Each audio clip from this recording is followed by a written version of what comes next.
Sir आज आपने जो है मार्ग का लोकार्पण किया है, क्या विशेष? ये मेरे लिए गर्व की बात है और हम तमाम नेताओं के लिए, और मुझे खुशी है कि इस ऐतिहासिक मौके पे मैं यहाँ सम्मिलित हो सका। मुझे मौका दिया हमारे शहर की विधायिका मनीषा पंवार जी ने और हमारे नेता प्रतिपक्ष आदरणीय गणपत सिंह जी चौहान साहब ने, कि मुझे याद किया इस ऐतिहासिक पल पे जब हम Haifa hero major Dalpat Singh ji Shekhawat साहब के इस नामकरण रोड के नामकरण के इस मौके पे हम सबको यहाँ याद किया।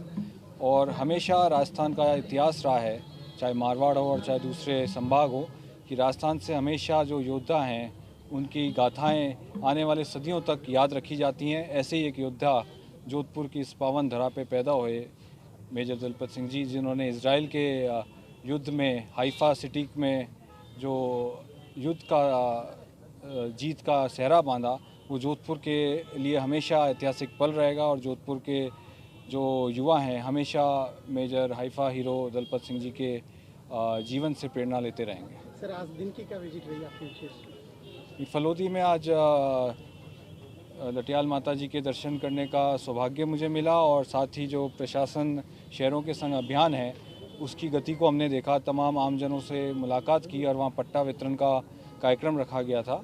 और कुछ अहम जो हमारे कार्यकर्ता हैं, चाहे वो हमारे पूर्व विधायक ओम जोशी जी की तबीयत नासाज थी काफ़ी पिछले महीने 2 महीने, उनके निवास स्थान पर जाके उनकी कुशलक्षेम पूछी।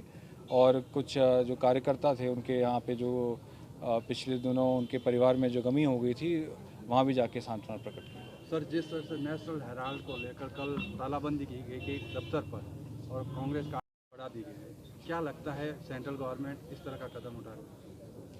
नहीं, हम पहले भी कहते आए हैं कि जिस तरीके से हालात लोकतंत्र की एक सुनियोजित तरीके से हत्या की जा रही है इस लोकतंत्र की, और जिस तरीके से विपक्ष की आवाज़ को दबाया जा रहा है, और आप देखेंगे चुन चुन के विपक्ष के नेताओं को टारगेट करना, ईडी में बुलाना, ईडी के इंट्रोगेशन करना, और उसका नतीजा क्या निकल रहा है उसका वो अभी तक सामने नहीं आ रहा। और कल हद हो गई जब एआईसीसी के मुख्यालय पे इन लोगों ने कोशिश करी कि हम ईडी के माध्यम से कांग्रेस के नेताओं को, कांग्रेस के कार्यकर्ताओं को दबाया जाए।